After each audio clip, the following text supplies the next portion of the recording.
வணக்கம் மக்களே, இந்த வீடியோவில் வந்துட்டு ஒரு முக்கியமான ஒரு அவேர்னஸ், அதே மாதிரி இன்னொரு சர்ச்சை ரெண்டும் கலந்த மாதிரி நம்ம மக்களுக்கு முக்கியமாக நம்ம சொல்லக்கூடிய ஒரு கான்செப்ட் தான் இந்த வீடியோவில் பார்க்க போகிறோம். என்ன அப்படின்ற மாதிரி பார்த்தீங்கன்னா வந்துட்டு start run and stop drugs அப்படின்னு சொல்லிட்டு நம்ம சிஎம் விஜய் சார் வந்து இந்த ஆன்டி ட்ரக்குக்காக ஒரு முக்கியமான ஒரு கேம்பெயின் வந்து பண்ணியிருந்தார். ஸோ அதை பற்றியும் நம்ம பேசுகிறோம். ப்ளஸ் சேம் டைம் இன்னொரு சைடில் வந்துட்டு ஒரு முக்கியமான மினிஸ்டர் வந்து பார்த்தீங்கன்னா இந்த ஐபிஎல் மேட்ச்சில் வந்து ட்ரக் யூஸ் பண்ணியிருந்தாருன்னு சொல்லிட்டு ஒரு குற்றச்சாட்டம் வந்து இருக்குது, அவர் க்ரஷ் பண்ணுறாருன்னு. இதெல்லாம் வந்துட்டு என்ன மாதிரியான விஷயங்கள் வந்து நம்ம வந்து தெரிஞ்சுக்கணும், முக்கியமாக அவேர்னஸ்க்காக நம்ம வந்து பேசுகிறோம். வாங்க வீடியோவில் செல்லலாம்.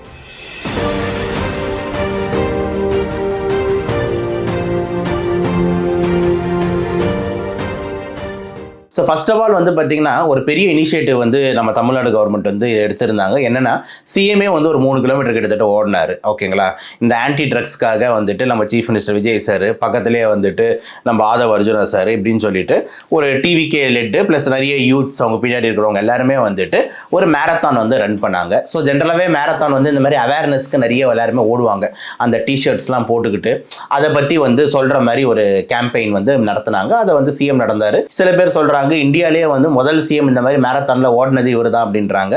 கண்டிப்பாக ரொம்ப ஃபிட்டான ஆள், அதில் டவுட்டே கிடையாது. அதனால் ஜாலியாக ஓடுவார்.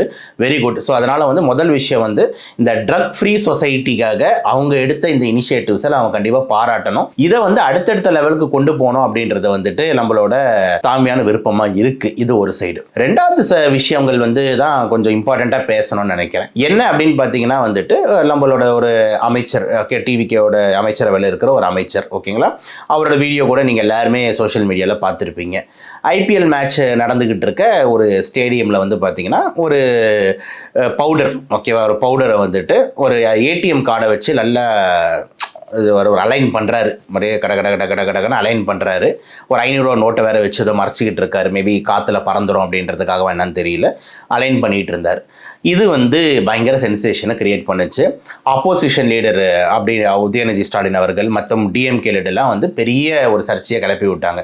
நீங்கள் ட்ரக்ஸ்ன்னு ஓடுறீங்க, ஆனால் இன்னொரு சைடில் உங்கள் அமைச்சர் ட்ரக்ஸுக்கு வந்து எல்லாம் ரெடி பண்ணிக்கிட்டு இருக்காரு, என்னங்க காமெடி பண்ணுறீங்கன்ற மாதிரி பல போராட்டங்கள் இதெல்லாம் வந்து பார்த்தீங்கன்னா ஆப்போசிட் சைட்லேருந்து எடுது. இது வந்து இதுக்கான எக்ஸ்ப்ளனேஷன் வந்து அமைச்சரே வந்து கொடுத்துருக்காரு. என்ன கொடுத்தாரு அப்படின்னு பார்த்தீங்கன்னா, அவங்க ஒய்ஃபு குழந்தைலாம் வச்சுக்கிட்டு என்னோட குழந்தைக்கு உடம்பு சரியில்லை, அவங்க அந்த குழந்தைக்கு உடம்பு சரியில்லைன்றதுனால வந்து இந்த மாதிரி வந்து மாத்திரையை வந்து தூள் பண்ணி கொடுத்தேன் அப்படின்ற மாதிரி அவர் எக்ஸ்ப்ளனேஷன் வந்து கொடுத்துருந்தாரு. இப்போ நம்மளோட பார்வை என்ன, இதில் வந்து தெரிஞ்சிக்க வேண்டிய விஷயங்கள் என்ன, முக்கியமான விஷயங்கள் என்னென்னா, அவர் சொல்கிறது உண்மையா பொய்யா அப்படின்ற மாதிரி என்கிட்ட கேட்டிங்கன்னா, ஃபர்ஸ்ட் ஆஃப் ஆல் மருந்துன்னும் போது ஒரு அடல்ட்டுக்கும் குழந்தைங்களுக்கும் கொடுக்கறது வந்து பயங்கரமாக வேறுபடும். இது ஃபர்ஸ்ட் பாயிண்ட். ஏன் அப்படின்னா, குழந்தைங்களோட வெயிட் வேற, குழந்தைங்களோட ஹைட்டு வேற, குழந்தைங்களோட மெட்டபாலிசம் வேற, அதாவது செரிமான தன்மைன்றது வேற. ஒரு மருந்துமே வந்து பார்த்தீங்கன்னா அவங்களோட பாடி வெயிட் கேஜியை பேஸ் பண்ணி தான் வந்து கொடுக்கணும். ஸோ குழந்தைங்களோட 1 வயசு குழந்தைக்கும் ஒரு 6 மாதம் குழந்தைக்கும் ஒரு 10 வயசு குழந்தைக்கும் ஒரே டோஸ் மருந்தானா கிடையாது. அதே மாதிரி மோஸ்ட் ஆஃப் த டைம் இந்த குழந்தைங்களுக்கு கொடுக்கக்கூடிய மருந்து வந்து பார்த்தீங்கன்னா வந்துட்டு மோஸ்ட்லி வந்து பார்த்தீங்கன்னா இந்த ட்ராப்ஸ், அதாவது சொட்டு மருந்து ஃபார்மாவோ சிரப் ஃபார்மாவோ இல்லைனா வந்து பார்த்தீங்கன்னா வந்து இந்த ரெக்டல்னு சொல்லுவாங்க, டாய்லெட் வழியாக வைக்கிறது, பெர்ரெக்டல் சப்போசிட்ரின்னு சொல்லுவாங்க. இந்த மாதிரி ஒரு சில மருந்துகளும் வந்து ஃபார்மேட்ஸில் வந்து இருக்குது. ஜென்ரலாக குழந்தைங்களுக்கு மாத்திரையை அவாய்ட் பண்ணுவாங்க. ஏன் அப்படின்னு எடுத்துக்கிட்டிங்கன்னா ரொம்ப சிம்பிள், குழந்தைனால மாத்திரையை முழுங்க முடியாது. இது வந்து யதார்த்தமான உண்மை.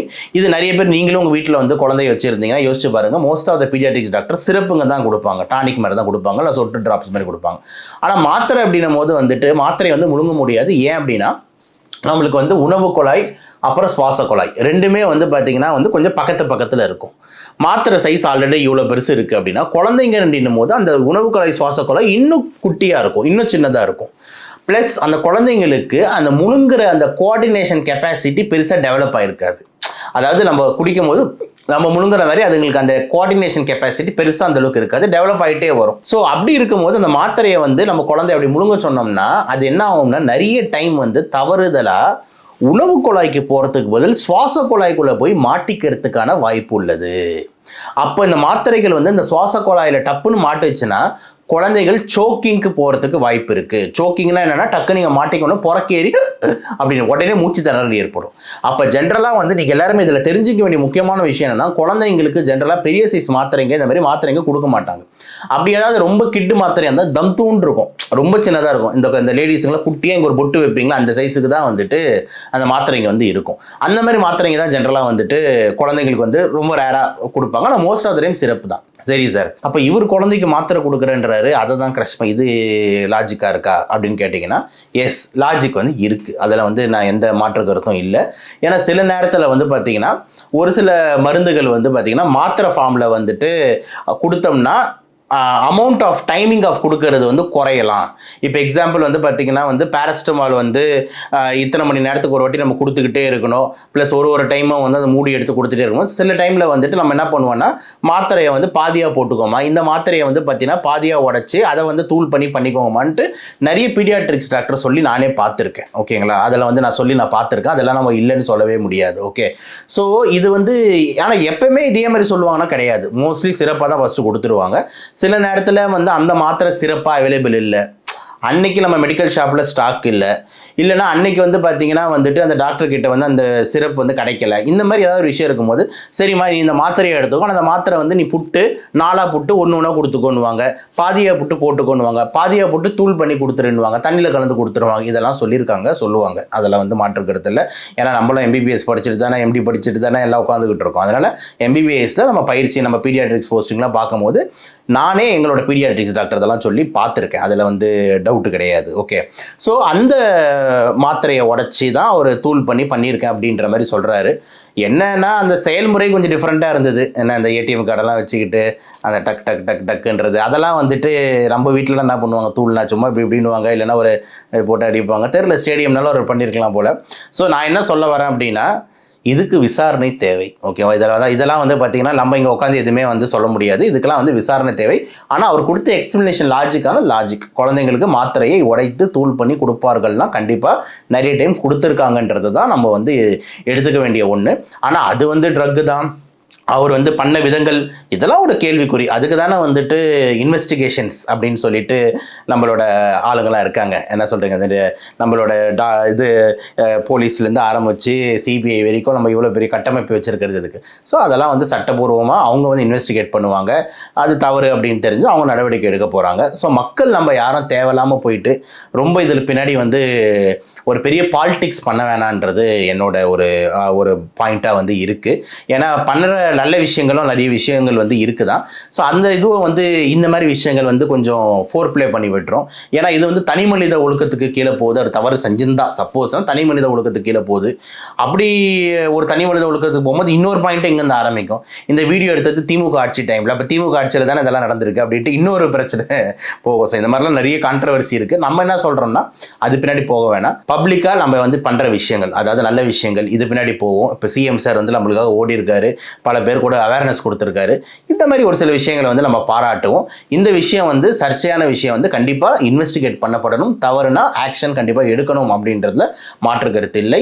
ஆனால் மாத்திரைகளை குழந்தைகளுக்கு இப்படி கொடுப்பார்களான்னு கேட்டிங்கன்னா கண்டிப்பாக கொடுப்பாங்க. நீங்களும் நல்லா மனசை தொட்டு சொல்லுங்கள். உங்கள் வீட்லேயும் குழந்தைங்களுக்கு சில டாக்டர்கள் இந்த மாதிரி தண்ணியில் தூள் பண்ணி கொடுங்கன்னு சொல்லியிருப்பாங்க. அதுலேயே மாற்று கருத்து இல்லை.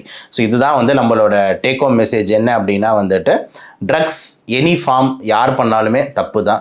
ட்ரக்ஸ் வந்து நாட்டையும் வீட்டையும் அது மட்டும் இல்லாமல் நம்ம உலகத்தையே சீரழிக்கும். உங்கள் குடும்பத்தை மட்டும் இல்லை, உலகத்தையே, இந்தியா மட்டும் இல்லை உலகத்தையே சீரழிக்கும் அப்படின்றது தான் யதார்த்தமான உண்மை. பல வீடியோக்கள் நம்ம போட்டுக்கிட்டு இருக்கோம். அந்த ஜாம்பி ட்ரக்கில் ஆரம்பித்து பல ஆளுகள் வந்து வெளிநாட்டிலலாம் எவ்வளோ மோசமான நிலைமையில் இந்த ட்ரக்ஸ்னால இருக்காங்கன்னு. So any form of drugs must be banned. இந்த ஆன்டி ட்ரக் டேல வந்து நம்ம வந்து இது ஒரு உறுதிமொழி எடுப்போம். எனி கைண்ட் ஆஃப் ட்ரக்ஸை நம்ம என்டர்டெயின் பண்ணக்கூடாது. பண்ணுறவங்கள வெளியே கொண்டு வரதுக்கு முழு முயற்சி வந்து எடுக்கணும். ஆன்டி ட்ரக்ஸ்லேருந்து நம்ம வெளியே வர்றதுக்கான நிறைய கேம்பெயின்கள் நடக்கிறது. ஹெல்ப்லைன் நம்பர்ஸ் இருக்குது. அதுக்கும் நீங்கள் ஃபோன் பண்ணி ஒரு ட்ரக் ஃப்ரீ சொசைட்டி இந்தியாவை மாற்றுறதுக்கு நீங்களும் வந்து நம்மளோட சேர்ந்து போராடுவீர்கள் அப்படின்ற நம்புவோம். மீண்டும் இன்னொரு வீடியோவில் சந்திப்போம். நன்றி, வணக்கம்.